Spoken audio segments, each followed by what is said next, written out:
Minority महिला हूँ। इस सदन में हम सिर्फ 2 महिलाएं हैं और उस नाते से मैं ये बात कहना चाहती हूँ कि इस बिल के माध्यम से मुस्लिम महिलाओं को कुछ नहीं मिल रहा है, ये हमें कुछ नहीं देना चाहते। निसार में तेरी गलियों पे है वतन, जहाँ चली है रिवाजों गैर कि कोई ना सर उठाकर चल सके।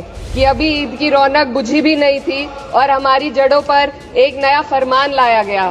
पहले उत्तर प्रदेश में मुसलमानों को नमाज पढ़ने पर रोक लगाई और फिर सौगात में ये बिल लाया गया। ये वही सरकार है जिसने राम जन्मभूमि ट्रस्ट में ये लिख दिया कि जिला अधिकारी भी अगर होगा तो हिंदू होना चाहिए। कोई मुझे बताए कि वहां पर सेक्युलरिज्म का रस क्यों नहीं घोला गया। धन्यवाद सभापति जी। मैं सबसे पहले दाद देना चाहती हूँ इस बिल के टाइमिंग की कि अभी ईद की रौनक बुझी भी नहीं थी और हमारी जड़ों पर एक नया फरमान लाया गया। पहले उत्तर प्रदेश में मुसलमानों को नमाज पढ़ने पर रोक लगाई और फिर सौगात में ये बिल लाया गया। निसार में तेरी गलियों पे है वतन, जहाँ चली है रिवाजों गैर कि कोई ना सर उठाकर चल सके। मैं सभापति जी आपको ये बताना चाहती हूँ कि ईद के मौके पर एक विधवा महिला अपनी लड़की के साथ मेरे पास आई और उसने बताया कि वह एक वक्फ की प्रॉपर्टी में रहती है, वही उसके सर पर छत का काम भी करती है और उसकी रोजी रोटी भी वहीं से आती है। वो इस बिल को लेकर इतनी फिक्रमंद थी कि कहीं उससे वो उसकी संपत्ति ना छीन ली जाए। वो अकेली एक ऐसी महिला नहीं है, ऐसे लाखों लोग हैं जो वक्फ की गरीब महिलाएं जो वक्फ की संपत्ति से अपना रोजगार चला रहे हैं। और ये जो वक्फ बाय यूजर क्लॉज के हटाने से लाखों वक्फ की जायदाद अपना स्टेटस खो देंगी और लाखों लोग इसी तरीके के लोग सड़कों पर आ जाएंगे। वक्फ क्या है, वक्फ बाय यूजर क्या है? इसका ये मतलब है कि कोई जायदाद अगर सालों से दीन और भलाई के कामों के लिए इस्तेमाल हो रही हो तो वो खुद ब खुद वक्फ मानी जाएगी।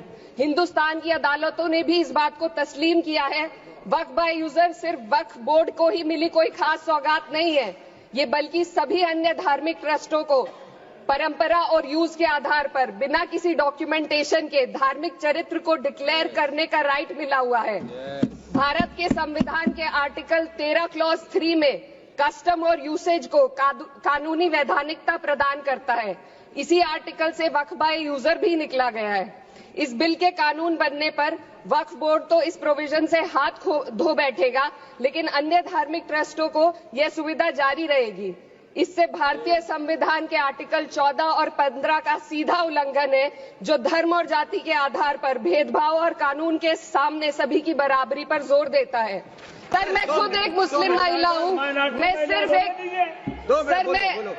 माइनॉरिटी महिला हूँ। इस सदन में हम सिर्फ 2 महिलाएं हैं और उस नाते से मैं ये बात कहना चाहती हूँ कि इस बिल के माध्यम से मुस्लिम महिलाओं को कुछ नहीं मिल रहा है, ये हमें कुछ नहीं देना चाहते।